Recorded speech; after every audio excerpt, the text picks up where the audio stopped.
Welcome to the GHGSat live stream ahead of a very special event, the launch of IRIS, their new state-of-the-art emissions hunting satellite. We'll find out how an intrepid startup from Canada became a pioneer in orbit, why methane matters, and how the world is waking up to emissions.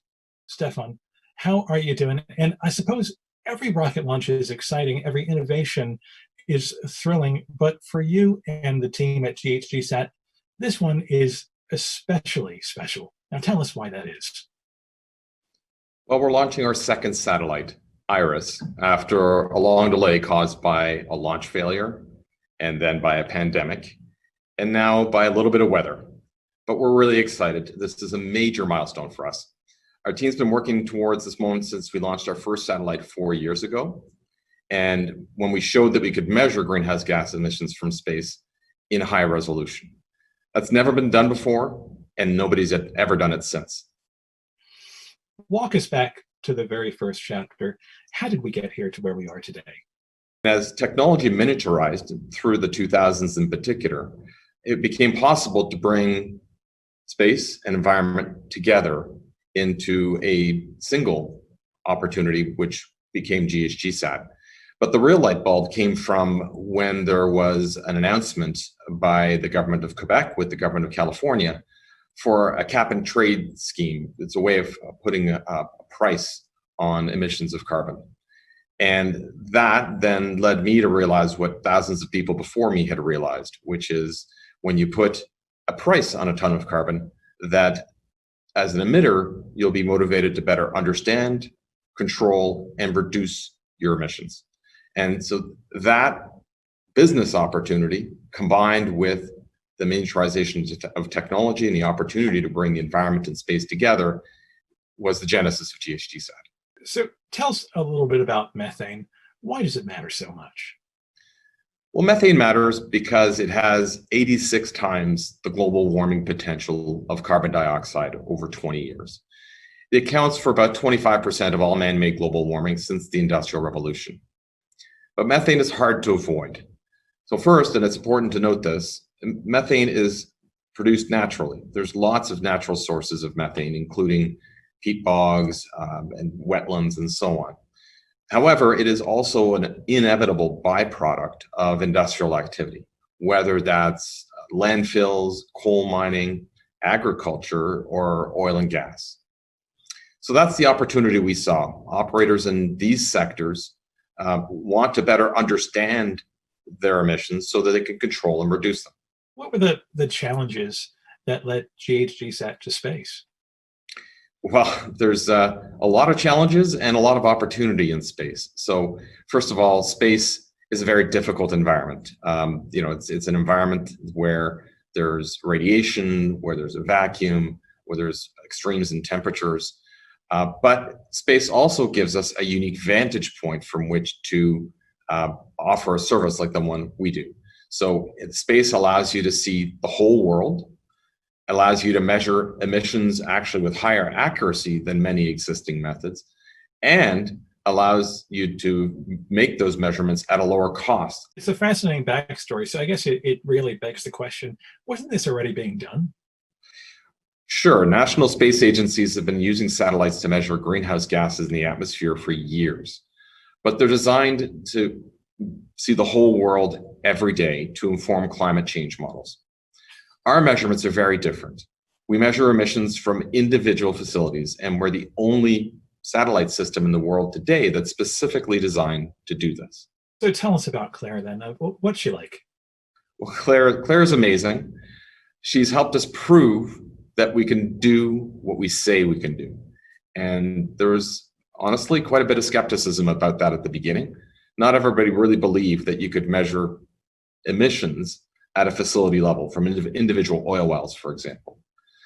Claire is about the size of a microwave oven and weighs just 15 kilograms, but Claire has 100 times the resolution of any other emissions detection satellite. Even today, there's nothing flying that can match her capability. She is our demonstrator. So her job initially was to prove that we can do these ambitious things, that we can actually see individual facilities. And we're very proud that over the last 4 years, we've been able to demonstrate that, to prove that it is capable, it is possible to measure emissions from individual facilities. Not only did she prove the concept, but she started producing results of high enough quality that we could share those results with the science community and publish papers. We just published one of our first ones in November of 2019. And at the same time, generate results that are good enough that we could generate revenue with customers. So we've gone from strength to strength ever since. Tell us a bit more about Iris. What makes her different from Claire? Well, Claire is a great satellite, but we learned an awful lot over the last 4 years, and we embedded all of that in Iris. And that fundamentally is the difference between the two, is we've implemented significant technical improvements. And the headline for that is that we've increased performance by a factor of 10. And that means we can detect emissions that are about 10 times smaller. So emissions rates that are about 10 times smaller than what we can measure with Claire using Iris. And while still keeping the same 25-meter resolution on the ground as we have with Claire. So every satellite we build, we want to tweak and improve. Hugo will be a little better again than Iris. And that way we're always flying the best technology we possibly can. And just joining us on the program is Eric Laliberté from the Canadian Space Agency. He's the Director General of Space Utilization. Eric, how are you doing today? I'm doing very good, thank you. What does the Canadian Space Agency do these days in terms of one of the most important areas of innovation these days, Earth observation? The Canadian Space Agency has been involved in Earth observation for many, many years. And currently we do have active missions, and we're also looking at the future missions and the future needs for observation. The Canadian Space Agency is doing a lot. It's one of its focus on Earth observation and making sure that this data is available for Canadians and humanity. So how do companies like GHGSat fit into the picture? You know, because you've mentioned a few things like cooperation, partnerships. It sounds like there's a lot of teamwork involved in really kind of painting an accurate picture of what's going on. Yeah, teamwork is the key. Like I said, space and environment, nobody can do it alone. We have to look at the strength of every sector, every partner, and where we can, we basically have a more of a team, or I would say a coordinated approach in a way. So companies like GHGSat offer a nice opportunity in terms of there's a commercial service that they can offer. So measurements that GHGSat is doing complements other missions, other satellites that are looking at the same topic of greenhouse gas, but in a different way, in a different angle. And they have the potential to serve commercial client, which the government can be a client as well, and complement what we see as other measurements that are required in order to achieve the objectives. So it's really about teamwork and making sure that we share in our I would say business plans and looking our look forward so that we can count on each other in order to have the maximum coverage of the data that we need to collect. How exactly do you detect greenhouse gases when you're 500 kilometers above the ground? Yeah, it's a bit of a challenge. The basic idea is called absorption spectroscopy. So what's going on is imagine every gas in the atmosphere absorbs light at specific wavelengths. And that's like a spectral fingerprint. It's like every gas has its own unique fingerprint where it absorbs light at specific wavelengths. Our instrument is a spectrometer, and that spectrometer is designed to look for that absorption of light at those very specific wavelengths. And when we get the combination of wavelengths and absorptions of each of those, we can build up a picture of how much carbon dioxide and how much methane is present in every one of the pixels that we're measuring in a field of view of our satellite. So, it's quite a challenge, but it's been done by others before us, and obviously by us now, with our own special twist. So, fun fact, our instrument was inspired by the Fabry-Perot interferometer. And that was invented, if you can believe this, over 100 years ago in 1899.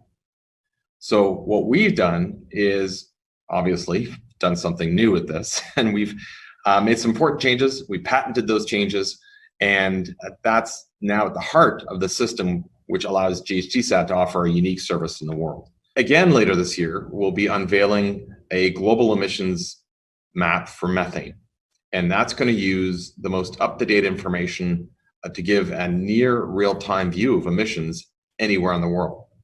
It'll be free, and that's important. It's going to be free to access and continually updated. So that's part of our contribution to providing data to the world. Dr. Alice Bunn is the International Director at the UK Space Agency, and this is what she had to say. Alice, welcome to the program. Thank you so much for taking the time out to join us. Thank you. GHGSat's launch of IRIS represents a very unique collaboration with international space agencies, the European Space Agency. Ariane, do you see cooperation between the private and public sector as perhaps the future of exploration and Earth observation? Yeah, absolutely, without a doubt. In fact, I'd like to think that we've taken that approach in the UK for a long while now. We're really proud that we've got a reputation of being, one of the most commercially facing space agencies countries as regards to space, because we do firmly believe that this is the future, right? This is the way it goes, with government taking a role, in terms of risk reduction, working together with industry to enable some of these really, really exciting innovations to launch, to take off. So I think it is absolutely the future. And, there's everyone's got their part to play, right? The government typically funds, yes, we fund sometimes, some of the early R&D to help with that risk reduction. We also have a responsibility around regulation. I mean, there's so much exciting innovation going on in the sector at the moment.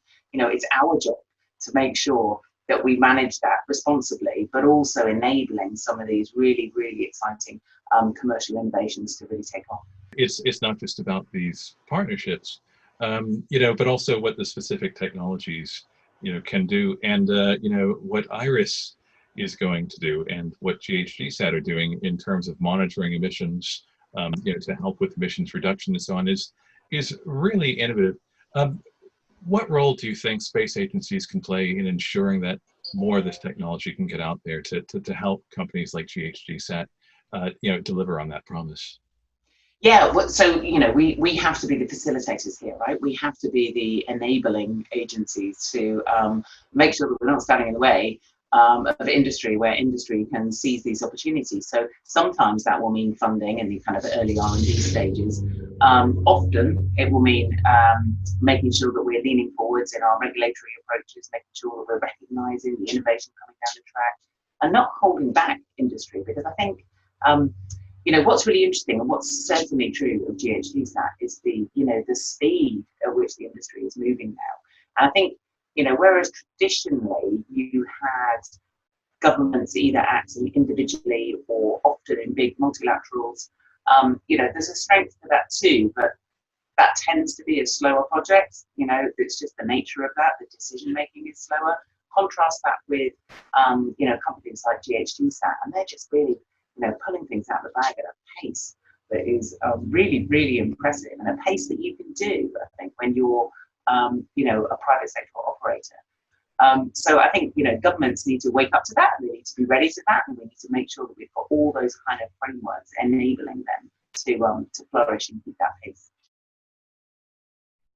Well, it's an exciting time, and behind the scenes, I've no doubt as to the amounts of comms that are going on because of what's happening in just a few hours' time. We're now joined by mission specialist Laura Bradbury. How are you doing, Laura? Thanks. How are you? I am not bad. I think, like everyone, excited about what's about to happen. So tell me, what does a mission specialist do? So I work on systems engineering for the GHGSat constellation. So that could be anything like requirements review and definition or trade analysis. I also do some of the coordination of licensing for the constellation.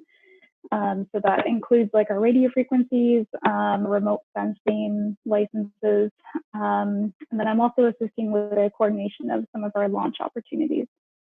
So, correct me if I'm wrong, but the job doesn't just end when IRIS is in orbit. So what happens immediately after launch?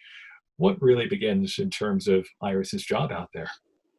Right. So after launch, we have kind of like a tense period where we have to wait for the satellite to separate from the launch vehicle and its deployer. So that happens about 40 minutes after the launch. And then the first pass over the ground station. So this is the ground station located at the Spaceflight Lab in Toronto. And that's at about 11:33 p.m.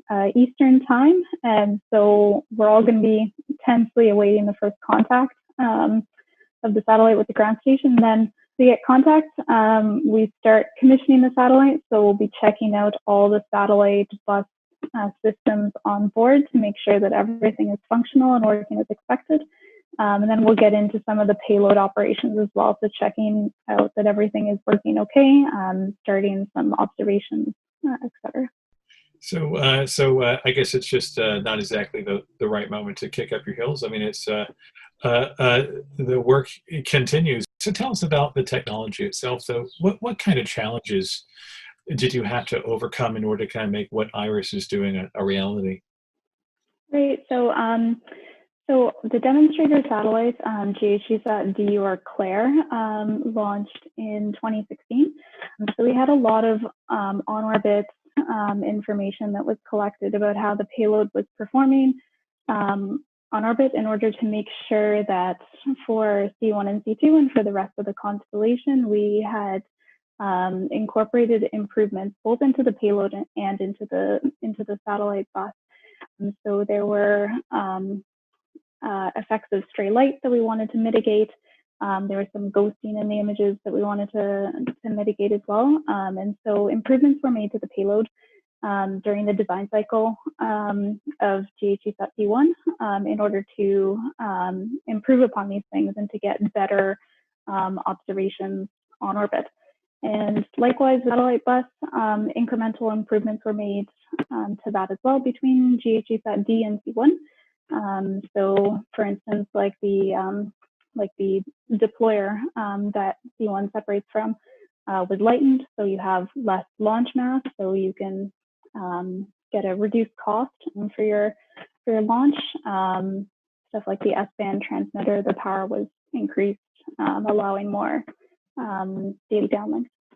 Well, it's clear that a lot of hurdles have been overcome in the run-up to launch, certainly. And I guess the story just doesn't stop with IRIS. What are you most excited about? What are the next big steps for GHGSat beyond IRIS?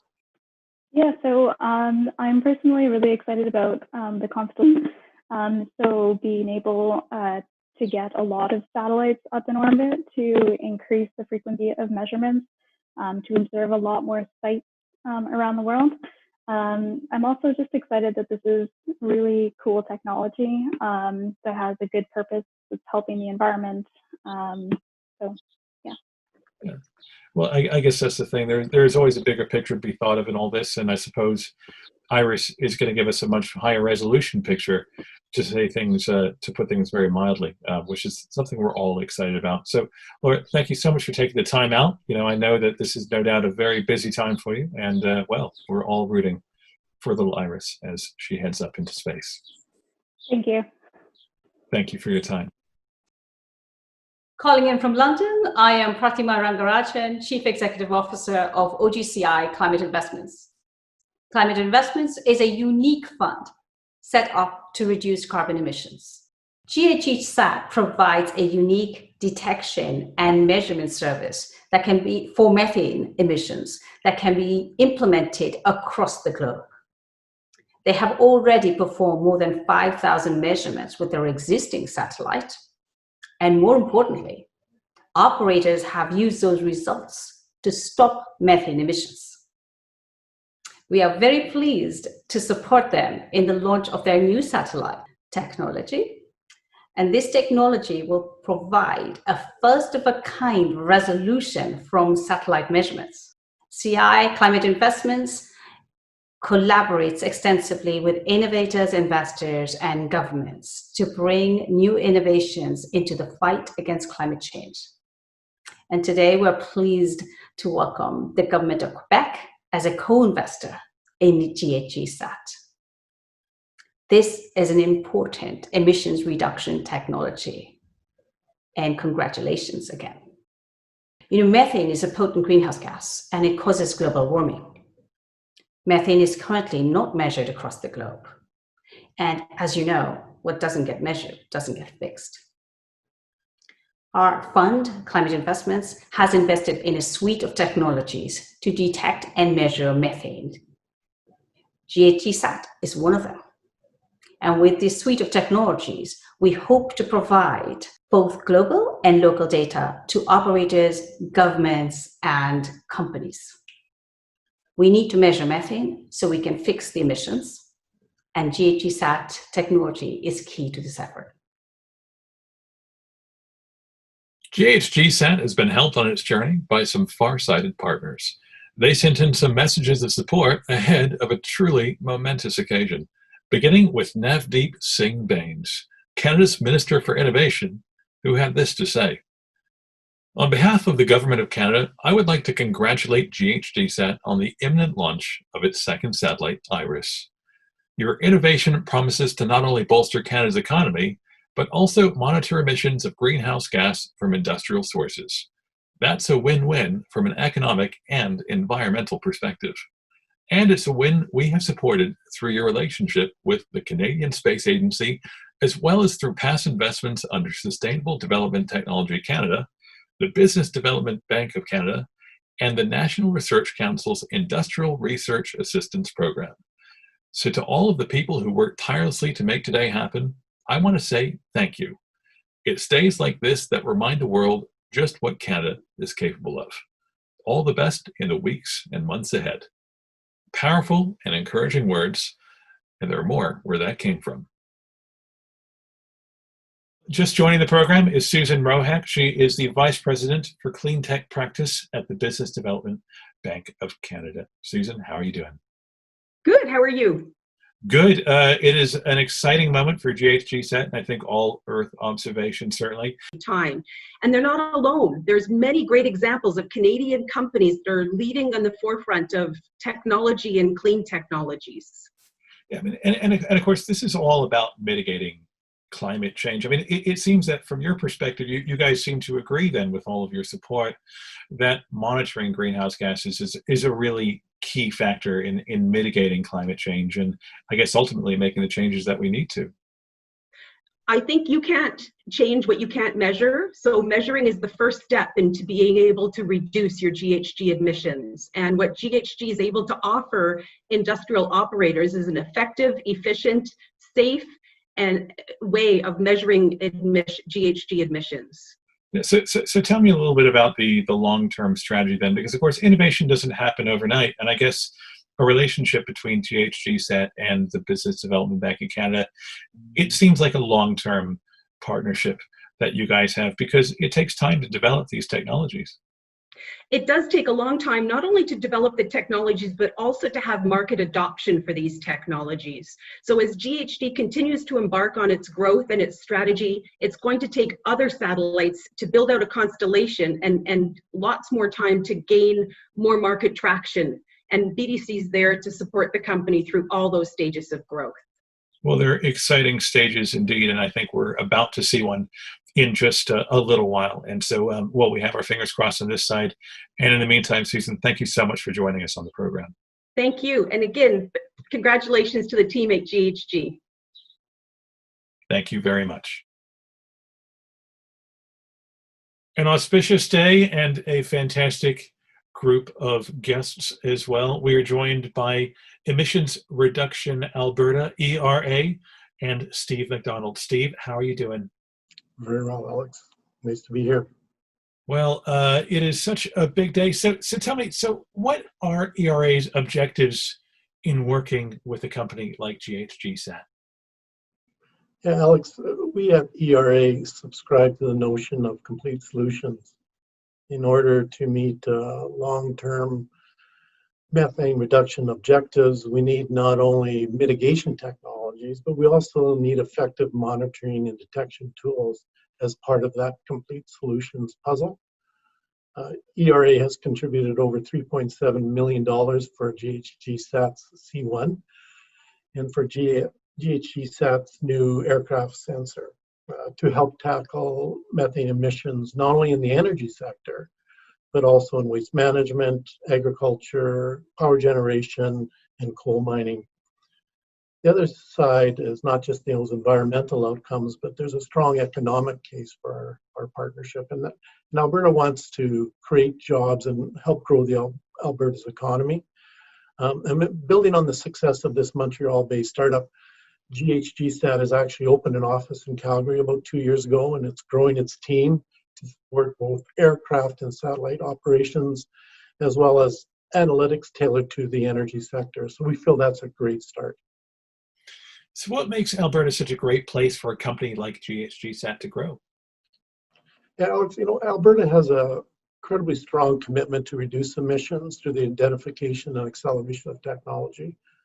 But we also have world-class talent, we have customers, we have great partners, and we have strong academic institutions. And in the case of GHGSat, they are working with customers in Alberta like COSIA, local associations like MILA and PTAC, and industrial partners like Schlumberger and GreenPath, and even our academic institutions like Sept to bring its services to the market. ERA looks forward to working with GHGSat to deliver on its promise to monitor methane in Alberta, to grow businesses in Alberta, and to help the world achieve its ambitious climate change goals. So, in closing, it sounds like in the case of Iris, and so much of what a company like GHGSat does, it's not just about the team you have, it's also about the partners and allies as well.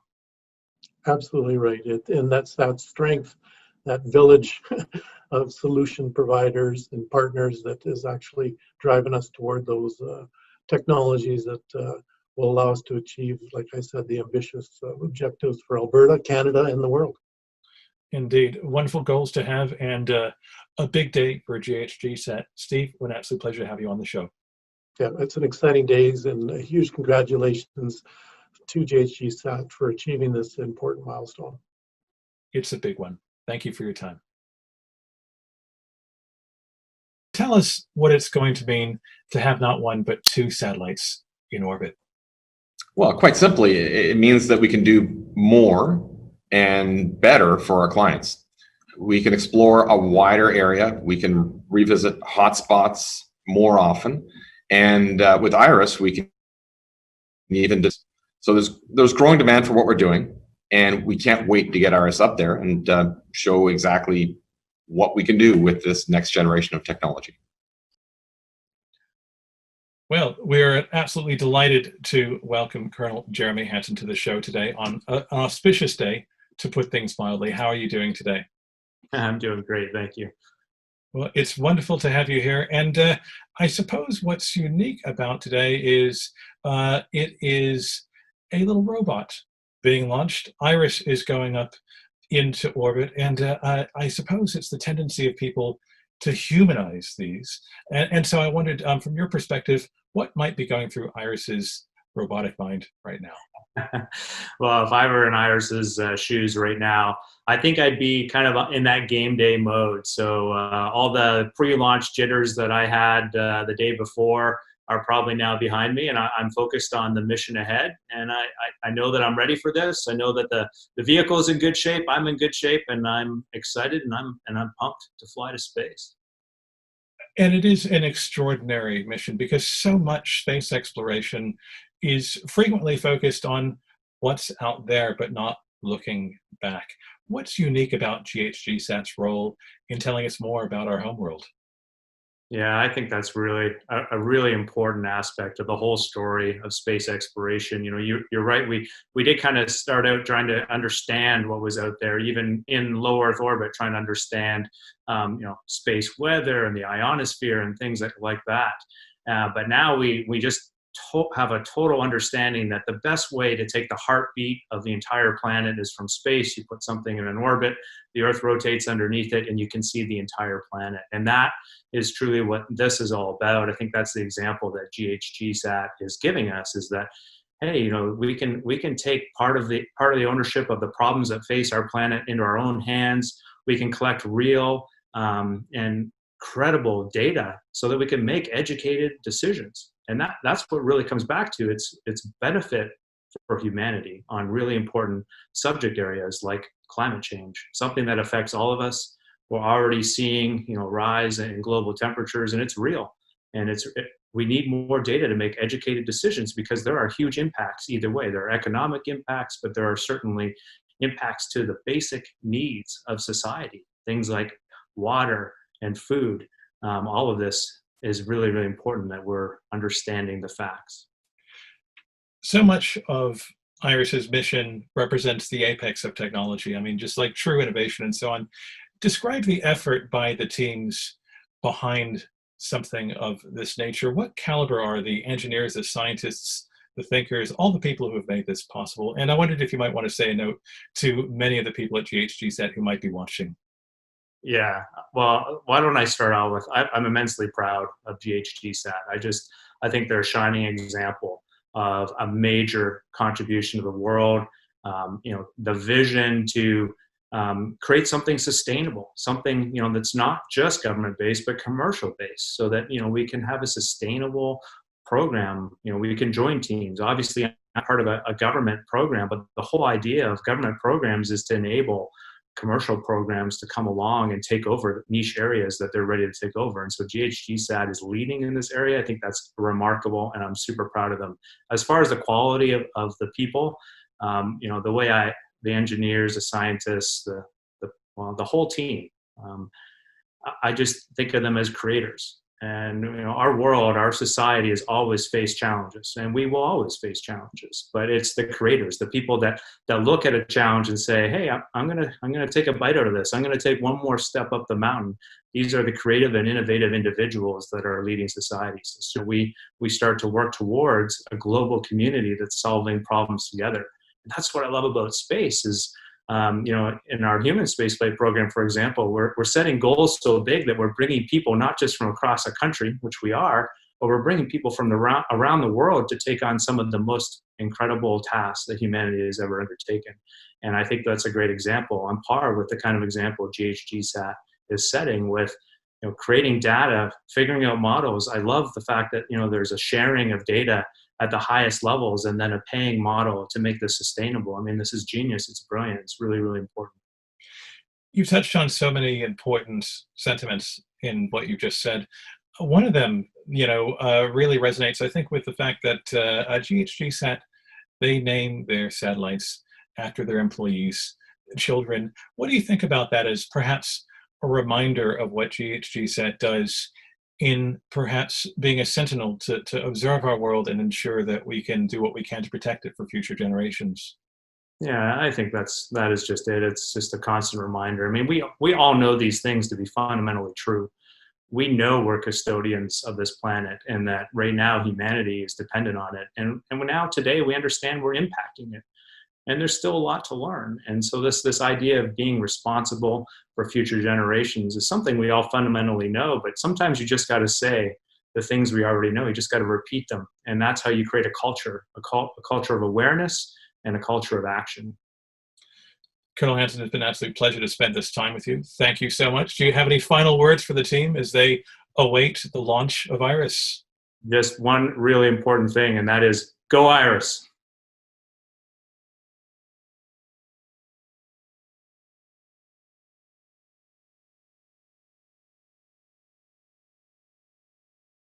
Cause of the anomaly, and tonight we are ready for the launch.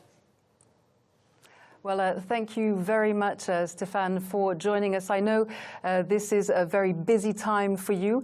We are some 10 minutes to lift off, so we're going to let you get back to your teams and back to work. Thank you for taking time out, and we'll be back with you just after our second separation. That's in about an hour's time. So thank you very much for joining us, and we'll be back speaking to you in about an hour's time. Thank you, Elise. Thank you, Stéphane. And Beatrice, as we were saying, it's been a very eventful year here. Tonight, we're launching VV16, and you're already working on the next flight, aren't you? Yes, that's correct. I'm working already on VV17. And for VV16, we are really very proud to be here today because we have overcome all kinds of adversities. As Stéphane just explained, the first launch attempt was in March, and the campaign was put on hold just 10 days before the launch due to the lockdown that was imposed by the pandemic of the COVID.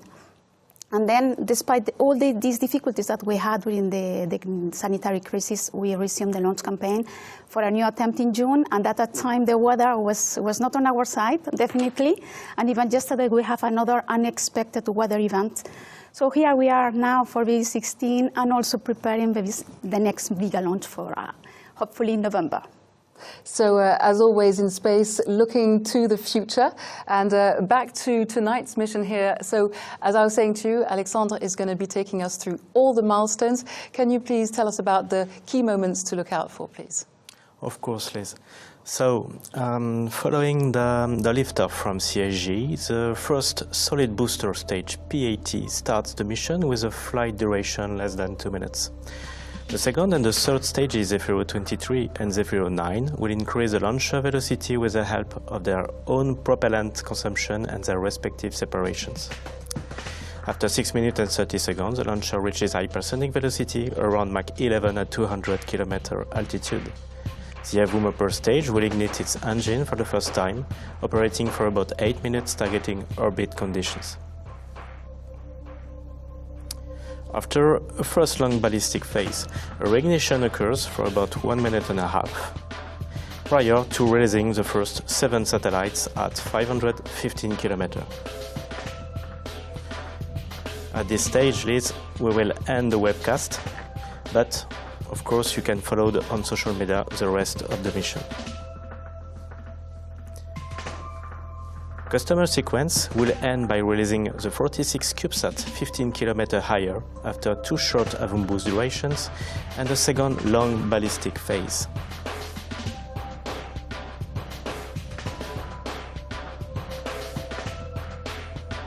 Then, for the total mission customer duration, it will be for this mission 1 hour and 45 minutes.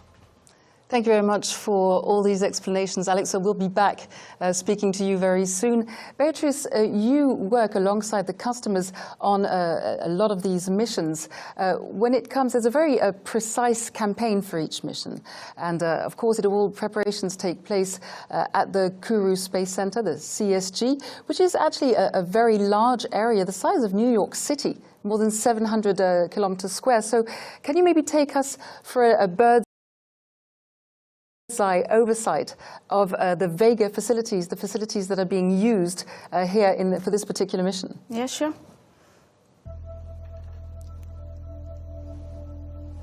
So here we have the payload processing facilities. These are the buildings where the satellites are prepared for launch. This is the aerial view of the S5 building. That is one of the most advanced payload facilities in the world. It allows us having several launch campaigns in parallel, as there are 2 halls for the standalone operations and 2 other buildings, those blocks that we can see on the left side of the screen, for the hazardous operations like the propellant fillings.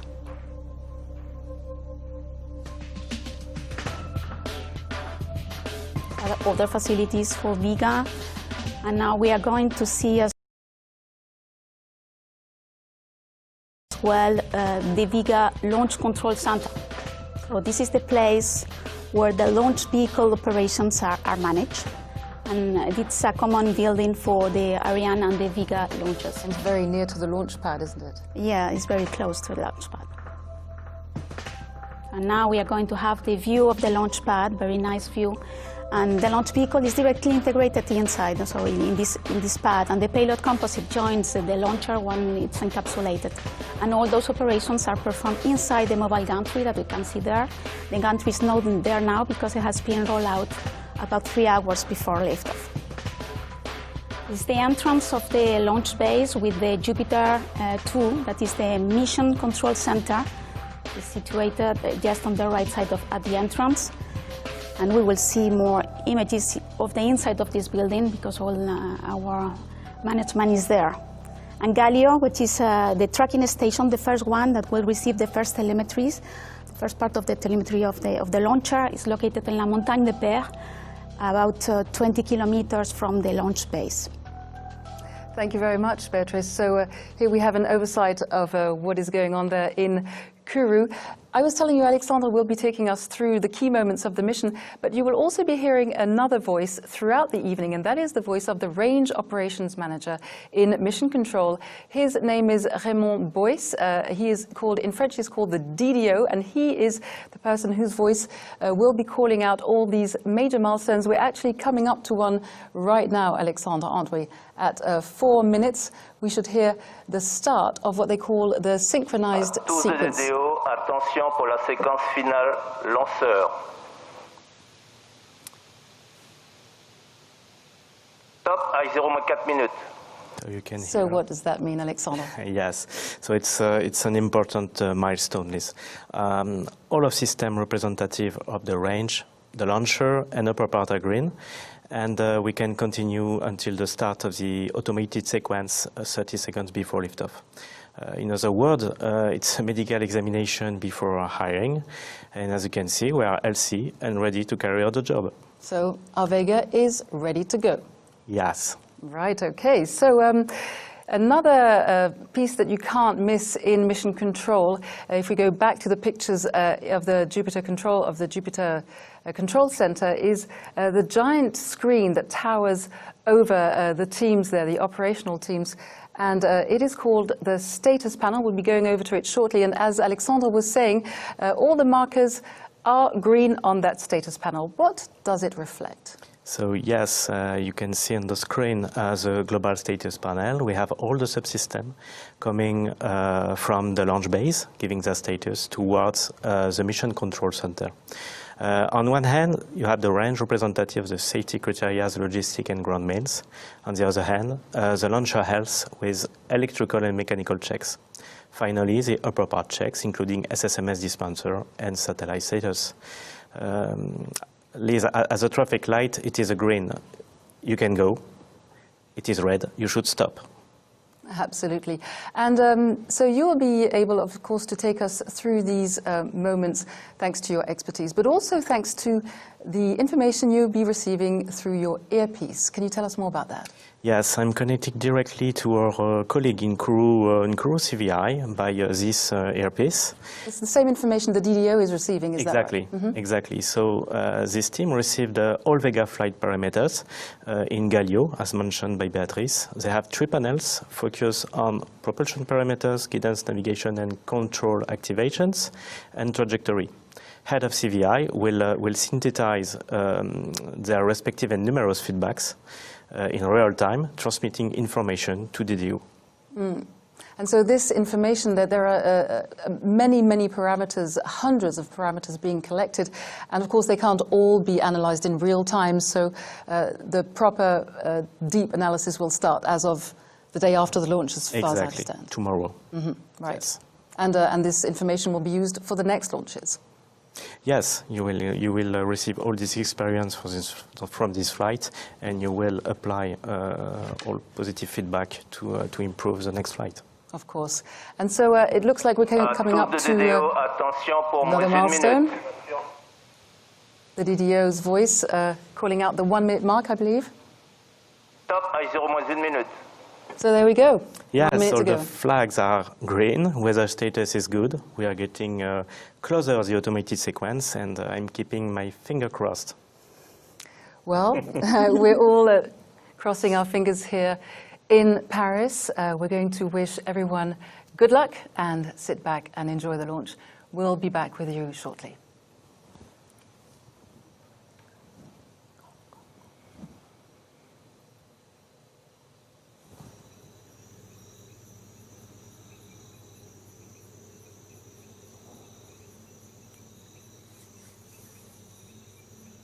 À tous de DDO, attention pour le décompte final.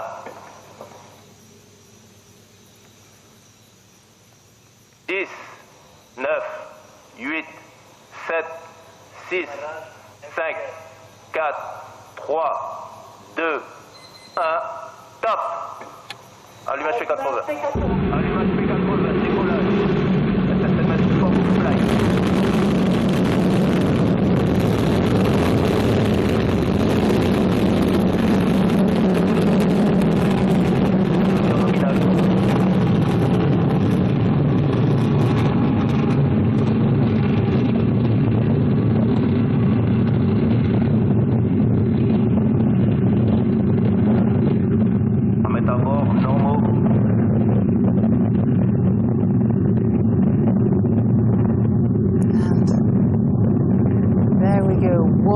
Sight, Alexandre. You've been working on these Vega launches for years. Yes.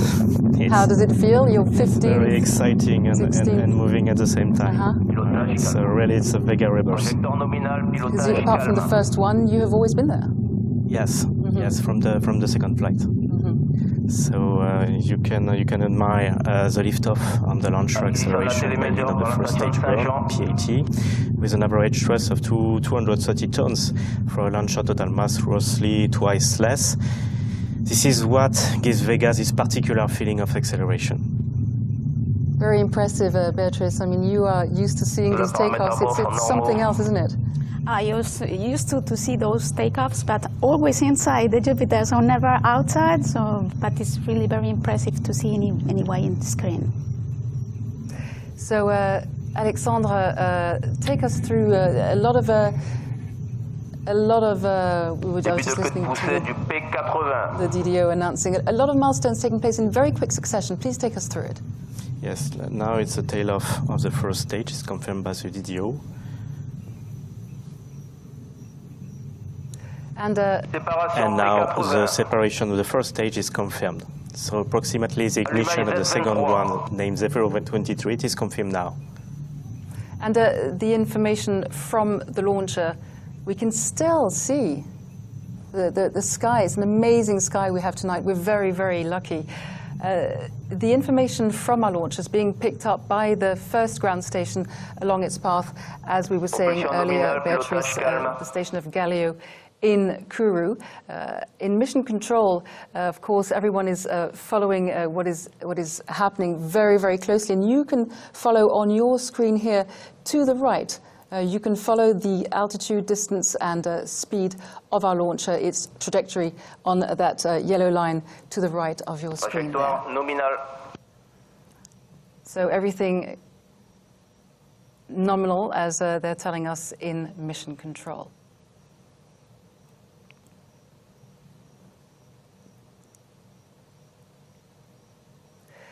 So back in Jupiter, key figures working on this mission, of course, representing the European Space Agency. We have Charlotte Besco. She is head of the ESA Kourou office, and she is the first woman in this position. Alongside Charlotte, we have Daniel Neuenschwander. He is Director of Space and Transportation. And representing the CSG, we have Marianne Claire. She took over as head of the CSG just 9 months ago, and it is also the first time a woman takes on this position. Coming up to another milestone, Alexandre. Second stage separation is confirmed. A few seconds of ballistic. And you will see in the coming few seconds the ignition confirmed. 5 seconds later, separation of the fairing. And you can admire with this 3D simulation the SSMS structure with all satellites around. And we are now in outer space. We have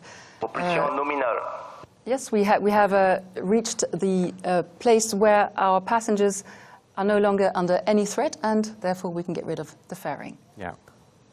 So our first separation scheduled in just over 35 minutes. Earlier we spoke to Fabrizio Fabiani. He is program director on this mission. He has been working very hard over the past months. Believe me, it has been an unprecedented challenge. This is what he had to tell us. On this mission, we have 7 microsats on the upper part of the SSMS carrying structure and 46 nanosatellites hosted in the lower part called Hexagon. Let me spend some words about the 7 microsats. First, the satellite to be separated is under contract and procured by Rideshare provider Spaceflight Inc. The second one is Nemo HD, that is the first Slovenian satellite for Earth observation, designed and manufactured in collaboration between SpaceSI and Spaceflight Laboratory from the Institute for Arianespace Studies of the University of Toronto, and will be operated by SpaceSI. The third one is UPMSat-2, an in-orbit demonstration satellite with the goal to improve education, research, industrial spin-off and international cooperation. The project is led by Polytechnical University of Madrid. The fourth is GHGSat C1, the first commercial satellite for GHGSat Inc. of Montreal, developed by SFL on Nemo platform, whose mission is to measure greenhouse gases emissions. After that, on the main deck, we have ISAIL, the first commercial satellite developed in partnership with the European Space Agency, involving Desert Earth as mission operator and LuxSpace as prime contractor. NewSat 6, an Earth observation satellite built and operated by Satellogic, and ION SCV Lucas, a spacecraft designed and built by Deorbit, able to transport several satellites into space and deploy them individually into precise orbiter slots. And that was Fabrizio Fabiani. He is mission director on this flight VV16. Alexandra here to tell us all about this mission tonight. We're coming up to one of the key moments. The confirmation of the first stage separation. That's good. So we had 3 successive significant acceleration flight phases. We are now at Mach 11 above atmospheric threshold at 200 kilometer altitude. And this Zeta 9 is, will have a fall down in ocean. And as we were saying, Vega's path takes it northwards. All along its journey, it is, of course, being followed by these ground stations. We mentioned Galileo. All the information is being sent to the CVI, the real-time visual control. Tell us a little bit more about, because you've spent time in this in the CVI, haven't you, for your job? Yes, I was in front of the trajectory panels, so I have a dedicated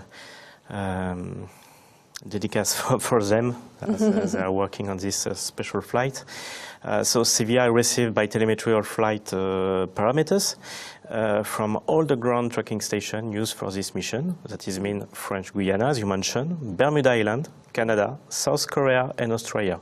You can see it's a wonderful international contribution under CNES responsibility. Absolutely, and we heard a confirmation that we were acquired by Bermuda just over 40 seconds ago. And there we have Marianne Claire, the director of the CSG I was telling you about earlier. Alexandre, I think we're about to, did we hear confirmation from the DDO, the first AVUM ignition?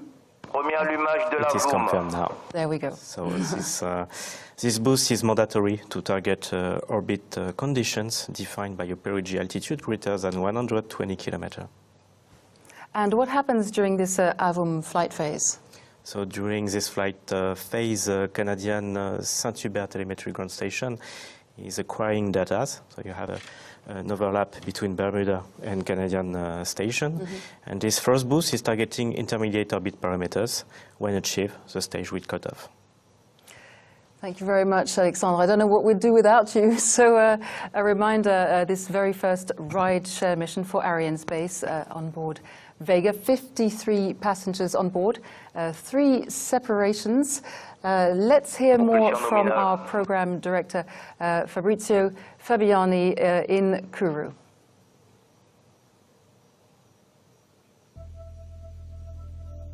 What you are looking at is the motion of the satellite separation that is going to happen in a few moments. On this mission, we will have 3 separations.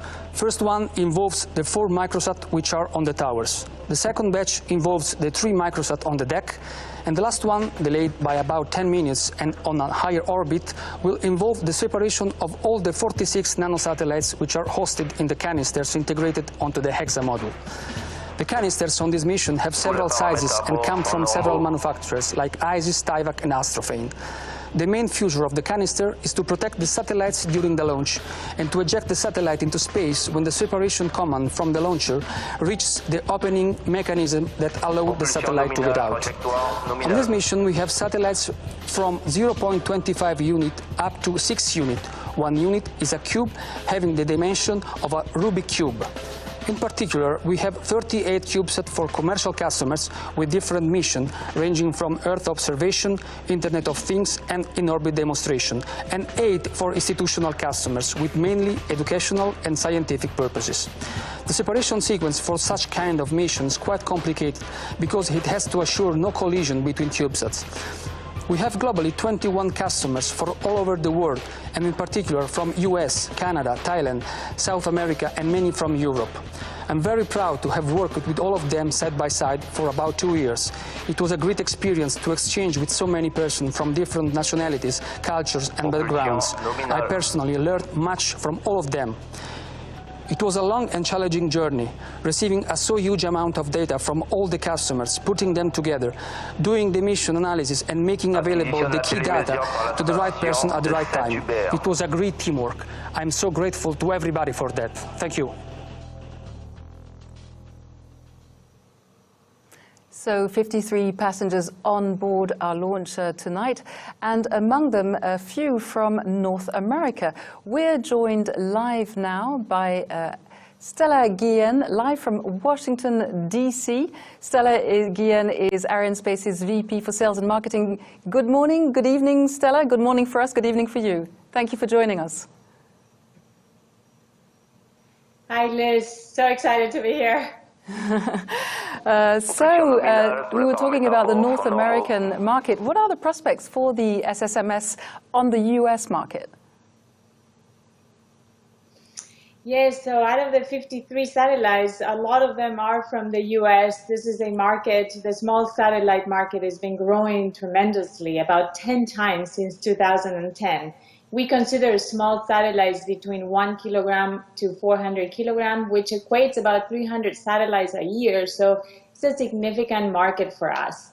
And with the help of the European Space Agency and the L3 program, we have been able to develop some carriers that can actually help us meet the demands of this market. So very exciting. And tell us, what is Arianespace's answer to that? What are your differentiators? So we are actually very uniquely positioned to meet this market needs. Arianespace is a family of launch vehicles that complement each other. So that gives us the capacity to basically offer launch services for any satellites, any shape or mass of satellites to any orbit at any time. Today we're launching to a LEO orbit, but we have other, we're launching constellations to MEO, we are launching to geostationary orbits, we're having a lunar program Rideshare mission coming up on Ariane 6, so all kinds of flexibility in orbits. And also our new vehicles, Vega C and Ariane 6, will give us the flexibility or the capability to perform several boosts of the launch, and that will allow us to give smart deployment schemes for customers for rideshare missions and for constellations. We're also providing some financial schemes to new entrants in the market. That's thanks to VPI and the European Investment Bank. Lots of flexibility and a very reliable launch service. And so, as you were mentioning, Vega C to look forward to in 2021.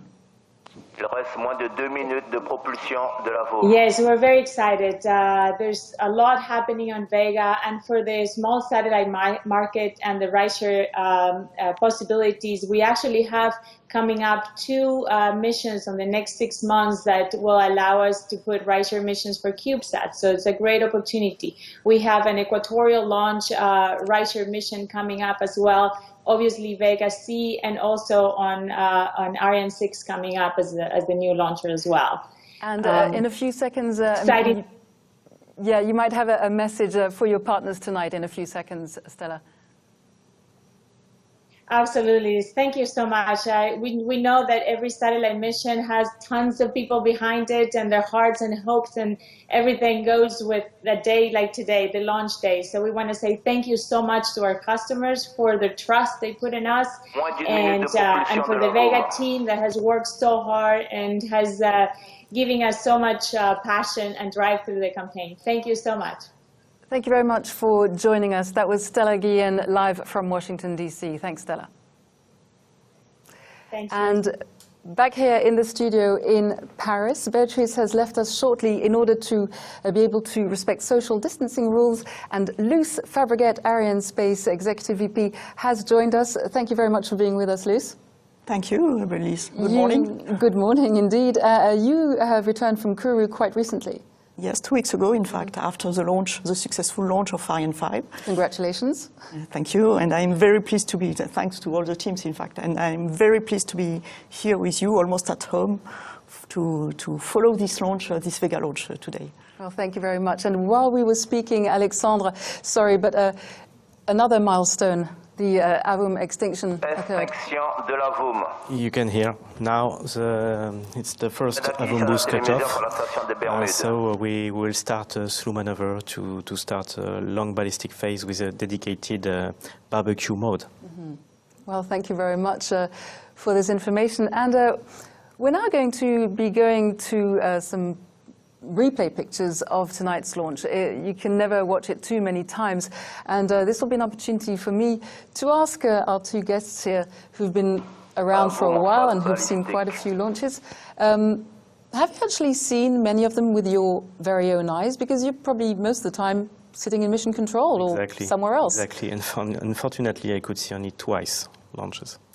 It's a gift when you are in training. Yes, it's impressive and forever in mind.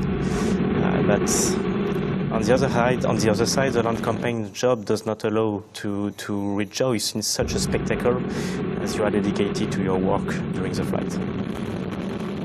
Absolutely. So, same question goes to you, Luce. I mean, you've been with Arianespace for some time? For 15 years now. Mm-hmm. And as for Alex, I've seen most of the launches from inside. Mm-hmm. I think I have been lucky to see around 10 launches from outside, Kourou and Baikonur.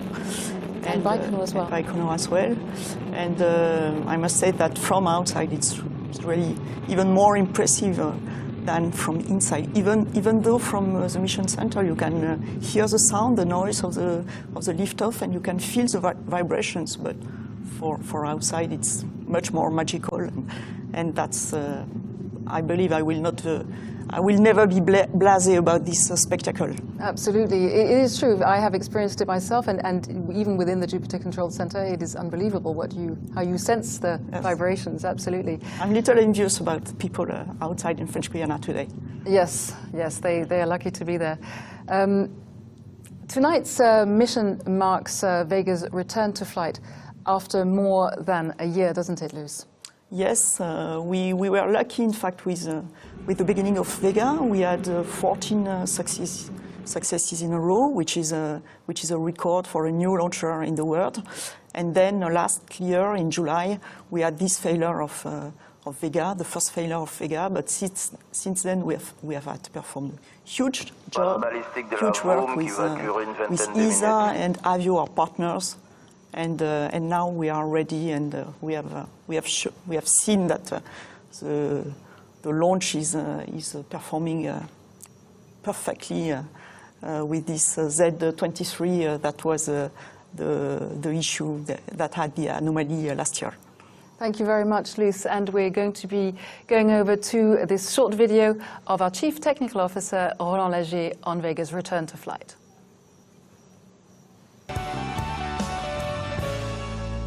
Today's return to flight mission is the result of a major effort of all the Vega community to overcome the failure of VV15 mission in July last year, which occurred after an impressive series of 14 successful missions.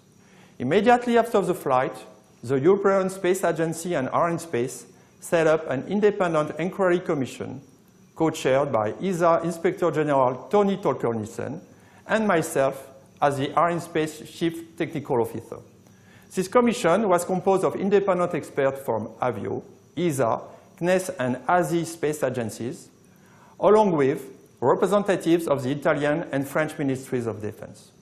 We worked during all the summer analyzing all available telemetry data from the flight, with special focus on the propulse phase of the Zefiro-23 second stage, during which the anomaly occurred. At the completion of this extensive and thorough process, we defined one possible and most probable root cause. We identified a combination of weaknesses in the design, the manufacturing, and the control processes of the internal thermal protection of the Zefiro-23 casing forward dome. The conclusion of this comprehensive activity were delivered at the beginning of November 2019, with 20 recommendations, out of which 14 were deemed mandatory and to be implemented before today's return to flight mission. In complement to the corrections of the anomalies that triggered the flight VV15 failure, additional actions were defined, enabling to reinforce the robustness of the design and the production flow. All these recommendations were accepted by the ESA Qualification Authority, which took the lead for managing their implementation in close cooperation with Avio, the Vega prime contractor. Many thanks to everyone who contributed to this effort that will make the Vega launch vehicle more robust and the teams in charge of Vega launch system even stronger and more united. Thank you for your attention, and go Vega! That was Arianespace's CTO, Roland Lagier. Alexandre, you said earlier, it's Vega's rebirth tonight. Yes, it's a very important flight.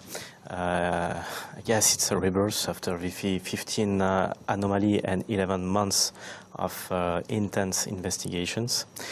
Vega had, as mentioned by Luz, 14 success in a row since its first flight in 2012. But similar to all launchers that persist on the market, this painful step is inevitable. This is an integral part of the launch system life. So anyway, we learn from this failure, as mentioned by Roland, making us stronger than ever. Absolutely, and as Stéphane Israël was saying, it is also our very first rideshare mission.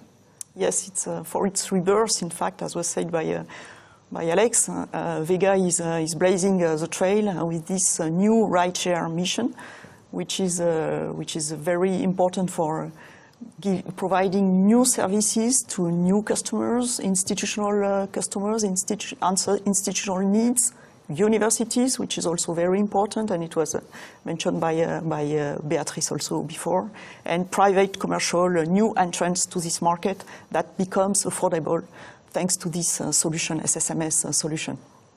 Thank you very much for that, Luz. We're going to be going back to mission control shortly because, of course, Vega's prime contractor is, of course, Italy's Avio, and we're going to be speaking to Avio's CEO, Giulio Ranzo. He's going to be joining us from Mission Control, where they're all very concentrated on the mission tonight, as we're coming up in just over 17 minutes to the first separation. Good evening, Mr. Ranzo. Thank you for joining us. Can you hear me? Good evening to you. Thank you for inviting me. Good evening. So, of course, as we've been saying throughout the webcast, it has been quite a year, hasn't it? Yes, it has been a very challenging year. I think we started in March with the expected return to flight. We were ready to go, but as you have probably noticed, we've been stopped by the evidence of the pandemic, and so we were deferred to launch in June. But unfortunately, we hit again an exceptional condition of a bad weather condition, and so we were pushed back to fly in early September. But here we are, and now we're orbital at this moment. And of course, it's also a first, it's a proof of concept flight. Can you tell us more about this new service? Yes, I think it's a first-timer for Europe. It's the very first time we arrange a so-called Rideshare mission. We're going to be taking 53 satellites to space all at once with a very sophisticated technology that Avio has put in place under the umbrella of an ESA program to deliver these satellites to different parts in space, different places, with the help of very sophisticated technology. So we're very happy for this to open up the new market for small satellites for Europe. And as we were talking about with Stella Guillen from Washington, early 2021 is also going to see something new with Vega C.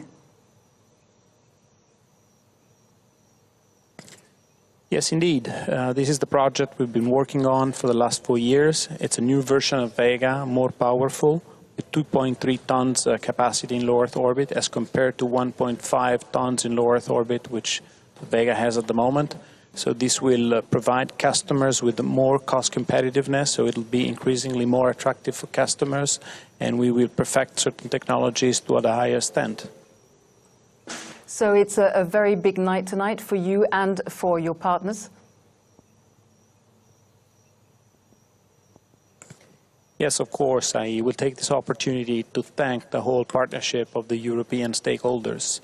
We've been working closely with the launch service provider Arianespace and with the French Space Agency CNES, as well as with the European Space Agency over the last few very challenging months.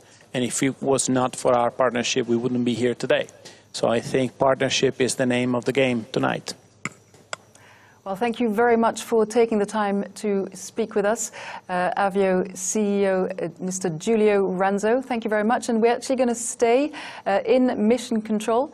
We're going to speak as well to Marino Franito. He is Arianespace's he also is part of the Arianespace family. So Marino is going to tell us a little bit more about this very special SSMS offer, because of course Vega is the smallest, the youngest of the Arianespace family, and Arianespace looks back at 40 years of innovation, of which the SSMS is the very latest. So Marino, are you there? Can you hear us in mission control? Marino Franito? Marino, hello. Yeah, hi Liz. Thank you very much for taking the time to be with us. Thank you. Yeah. So tell us more about this, we're this very new happy service. to be here tonight. We're very happy that we have a liftoff. Yeah, so first of all, I have to say that Vega is a launcher which has been conceived to serve the small satellite market, and it has performed a series of very exotic missions since its introduction. And even if let's say that it has mostly served small satellites and sun-synchronous orbits, and SSMS is a new kind of exotic mission, but especially it's our new service to structure the offer for the small satellite industry. So, as you all know, Arianespace has structured the commercial market, has been the first launch service provider in the world for the commercial satellite market. Now our ambition is also to structure the small satellite market and to serve the small satellite industry with a very reliable, affordable and regular service to space. And how do you achieve such an affordable service? Yeah, so our solution was based on streamlining, let's say, the integration of small satellites. We have performed for the very first time integration of satellites in Europe, in Czech Republic. We have simplified the contractual clauses for our customers, and we have reduced a lot the integration time to the launch vehicle. Now, it's clear that I say all this, but I also have to thank our customers for being with us tonight, and for having been with us for this very long time in which we have suffered the delays and problems. So we want to start from this point, from tonight, for this mission tonight, to establish this very regular service and affordable and reliable service for our customers. Marino, good to see you. Could you Over just... to Luce. Lucy speaking, yes. Could you just maybe say a word about the European Commission, which is an important customer nice to see you tonight? as well.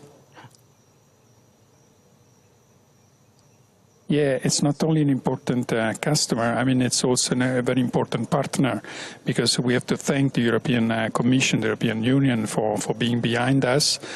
We probably we wouldn't be here tonight with SSMS if the European Commission and the European Union had not backed us on this very ambitious program. And I think it's not only helping Arianespace to achieve this mission tonight, but it's simulating the European new space economy that we want to create and to make a very established and very well organized new space economy. Marino, thank you very much for taking time out from your very busy schedule to speak to us. I realize that we're coming up to about 10 minutes before the first separation, so I'll let you get back to your team and back to work, and good luck with everything this evening. Thank you very much for being with us, Marino Franito. Thank you, and let's cross our fingers for a bit longer. Bye. Bye-bye, and we'll be back with you shortly in mission control. So we're now less than 10 minutes away from our first separation. This moment has been a long time coming, hasn't it, Luce? Yes, you're right. And so how do you feel so close to the goal? That's really an exciting moment. And usually when I am in the mission center, as Marino and Stéphane are today, when we are with the CNES teams and the customer teams, you can feel in these last minutes before the announcement of the separation an atmosphere of sharp and heavy concentration, and the center is getting more and more silent, expecting this announcement. So it's really a crucial time in the launch, for sure. Yeah, and as you were saying to me just before we went live, a time when everything goes quite silent. That's right. Yeah, absolutely. More and more silent. Yeah. Luce, you're going to be leaving us for a short while, but you'll be back. In the meantime, Alexandre, could you please take us through the main events of the mission so far and what we can look forward to? Yes, and I will record the main phase for morning spectators. For those who are joining us. Yes. Who missed their alarm clock. During the first phases of flight, the solid booster stages PAT, Zefiro 23 and Zefiro 9 were tracked by the telemetry ground station Galileo over a duration of 6 minutes and 30 seconds. Due to safety aspects, these 3 stages will re-enter in the seas. The last stage, integrating a liquid engine and named AVUM, reached a transfer orbit after first boost duration of 8 minutes. These boosts were tracked by Bermude and Canadian Saint-Hubert ground station. In order to make the first SS orbit circular, a shorter second boost of 1.5 minutes will occur under South Korean Jeju station visibility after a long intermittent ballistic phase of 20 minutes. Once the targeted orbit reached, the 7 passengers on top of SSMS deck will be released. For the second part of the mission, a short third AVUM boost will occur under Australian Lunasia station in order to start the target's 530 km SSO. And after 1 Earth rotation, a fourth AVUM boost will circularize the CubeSat injection orbit. Then, the separation sequence will be tracked by Bermuda ground station telemetry. Finally, the mission will end by a 5th AVUM boost and will re-enter in the ocean. The total Vega mission will last less than 2 hours. Thank you so much, Alexandre, for all those details. And we are welcoming back here on set in Paris. Beatrice, thank you for being back with us. Yes, to you. And I think we're also back in touch with our launcher, Alex. Yes, we will be quite at the end of this first long ballistic phase. GHGSat is have to acquire, because I'm waiting the confirmation. We're waiting for confirmation by the DVO. Exactly. Right, okay. But I can say just before, so have to acquire the launch vehicle and the second boost. And this boost have to occur in a couple of minutes to complete the first injection of it. So Absolutely. I'm waiting this confirmation now. And the data, as you were saying, is then being transmitted as always. During the non-visibility phase, it's stocked, and then as soon as we're back in visibility, all the data is transferred to your colleagues at the CVI. Just before. Waiting for confirmation in your earpiece? Yes, from CVI I have confirmation that Jeju is acquired, the launcher. Acquisition. Yes, we have a confirmation done from the DDO. So yeah, just to answer to your question, all data is recorded during this ballistic phase, and it will be downloaded under this South Korean ground station. The South Korean ground station, which gave us a big fright last night, didn't it? Oh yes, yes, linked to the typhoon, but fortunately today we launch with a better situation. Fantastic. And so as for the lower 46 passengers, they were integrated in Europe for the very first time, in the Czech Republic, to be precise. So we're going to meet the team behind this company specialized in the launch services. But I think Beatrice wanted to tell us, first of all, about in a few seconds, about an innovation that you had to think up. Yes, because we need to think that when the campaign was resumed end of May, you have very short time. We have just 14 days of quarantine imposed in French Guiana, and also we'll have to come back. Okay. Sorry. I will ask. I will let after the video. After the video. Thank you. Sure.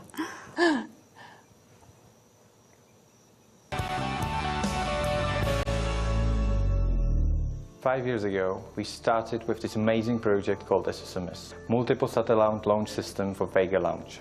To make access to space more affordable, we went even further. It is for the very first time when secondary payload is integrated directly on the spacecraft in Europe. For this purpose, we opened dedicated laboratory, custom bonded area, where we can handle also non-EU customers. We provide this service through Sept Launch Services, company from our group. Satellite customers are asked to deliver their satellites here in Brno 8 weeks prior to the launch. After 1 week of standalone operation, the populated deployer are installed on the hexagonal module of the SSMS. So 5 weeks prior to the launch, the assembly is picked up and is transferred by truck to the Orly airport. By a commercial plane, the assembly is transferred to French Guiana for the final operation and for the assembly on the launcher structure. So, Beatrice, as we were saying just before the video, you were telling me how you were forced to become very creative. Yeah. As I was saying, in end of May, we had a quarantine in French Guiana, and also some of the customers were not able to get the launch space because of the travel restrictions. So you're right, we needed to be innovative and to create the way to perform the remaining operations on their behalf. And for that, we established a high-quality process to strictly follow all the procedures that the customers provided, doing rehearsals, doing some trainings, and also for the first time using the smart glasses. And those glasses allow customers to remotely follow all the operations, to provide instructions, drive those operations. You can see them right there on the screen behind Beatrice, behind me. Yeah. And also to assess the flight worthiness of the satellites before encapsulation. Absolutely. So, yeah, necessity is the mother of invention. Yes, in unprecedented times, you find unprecedented. We found a way to do it. Answers, absolutely. Alexander, we're about to come up to the separation. Can you please tell us how the separation occurs? Yes, the first satellite will be released within a constant time sequence. All the separation relative velocities were defined by tuning each separation device. Thanks to the time and velocity factors, we assure safe separation for each customer. That means for this kind of Rideshare mission, a complex separation strategy has to be put in place due to the number of satellites and the request to avoid any collision. And now I have the confirmation of the second boost ignition, and this, the duration of this boost will be 1.5 minutes. I recall the aim of this second boost is to circularize the final orbit injection. So a lot of passengers tonight are from the biggest, which weighs 138 kilos, I see here, about the size of a small refrigerator, down to our nano satellites in lower position, which are no larger than a smartphone. Is that right? Yes, you are perfectly right. On SSMS POC, the smaller spacecraft is roughly this size of this smartphone. So, and imagine, if you stack 12 together, you can deliver a small constellation with only one separation order inside the same deployer truck. But what can you do with such a small satellite? It's important to have in mind that if I would like to put this cell phone in orbit, with this 150-gram satellite has camera, GPS, and accelerometers covered by a long-life battery. With this small device, I get a satellite with main function observation, localization, attitude diagnosis. Absolutely fascinating. Thank you for those explanations. And I have a confirmation of the second level boost cutoff. So what does this mean? That means that it's a green light to separate first batch of satellites. So the separation sequence will start. So as you can imagine, in mission control right now, all eyes are on the computers. Satellite separation coming up in less than 20 seconds. And as Luz was telling us earlier when she was here, a moment of great silence and concentration in mission control.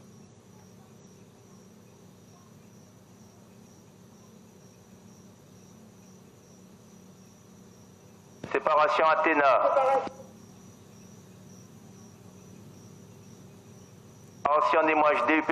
Separation are confirmed, the first true one on longitudinal direction and the first transversally. And there we go, we see some signs. Of course, this is the first of 3 separations. Nevertheless, it has been a long time coming, and we can see the expressions of joy there in mission control. If you don't mind, I would like to add something. Please, Beatrice. Because I'm personally touched by one of those separations, one of those satellites that has been developed and manufactured by the students of the University in Madrid, where I made my engineering studies. So if I'm here today working in the space business, it's thanks to one of those projects. I would like to highlight the importance that the small satellite projects in the university has for creating new space engineers, and also to thank all the entities that provide the necessary support to make that happen. So thank you very much to all those actors.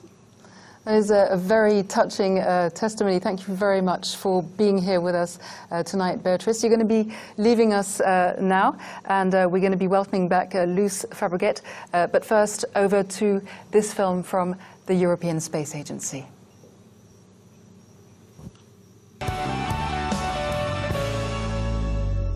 Thanks to SSMS, or Small Spacecraft Mission Service, more than 50 satellites will be launched at once. This new dispenser has been developed by ESA and Avio and manufactured by Saab Aerospace in the Czech Republic. The European Commission is contributing to this proof-of-concept flight. Until now, the launch opportunities for the smallest class of satellites were limited, as they typically had to make use of large satellite launches' spare capacity to get a piggyback ride to orbit. But the SSMS takes a different approach. The Small Spacecraft Mission Service allows to perform dedicated launches, specific for and tailored for small spacecrafts. In this way, on one side, there is the reduction of the launch cost, and on the other side, there is a maximization of the launch opportunities. The SSMS is composed of modular parts, such as a hexagon module, rods, towers and columns. These can be assembled in various configurations, depending on the requirements of the satellites that will be launched, offering a great versatility and the ability to accommodate any combination of customers. The payload integration for the lower part of the system is done in Europe by the SSMS manufacturer, reducing cost and effort for small satellite companies. The top-level satellites are added at Europe's spaceport in Kourou. Once in orbit, the satellites will be deployed in a coordinated fashion, after which the Vega upper stage carrying SSMS will de-orbit.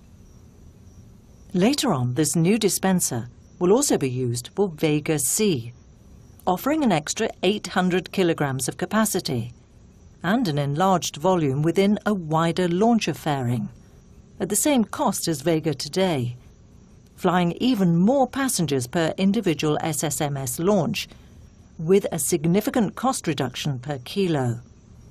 An important development for Europe in an evolving launcher market. Today we are trying to cover all the market needs that we have concerning launching satellites into low Earth orbit. This SSMS service is today compatible both with the Vega as well as with the upgraded version of Vega called Vega C. In reality, we are today designing a generalized version of the SSMS for Vega C, so that we will be able to launch any kind of combination of small spacecrafts in the future. And we are using the opportunity that we have with the Vega to have a proof of this concept. For this maiden flight, SSMS will deliver all its passengers into the same sun-synchronous orbit at an altitude of 550 kilometers. But in the future, Vega could deliver its payloads on separate orbits. With SSMS, Europe is making its lightweight Vega launcher more versatile, thus providing new launch opportunities for small satellite manufacturers and operators at competitive costs. Great to see IRIS get into space at last. The start of an exciting new chapter for GHGSat and an important next step in the fight against climate change. Do keep an eye out on our social feeds for updates in the coming hours, days, and indeed weeks. And why not check out our new podcast while you're at it? Thanks again for being with us on this special night. I'm Alexander Milas. Good night.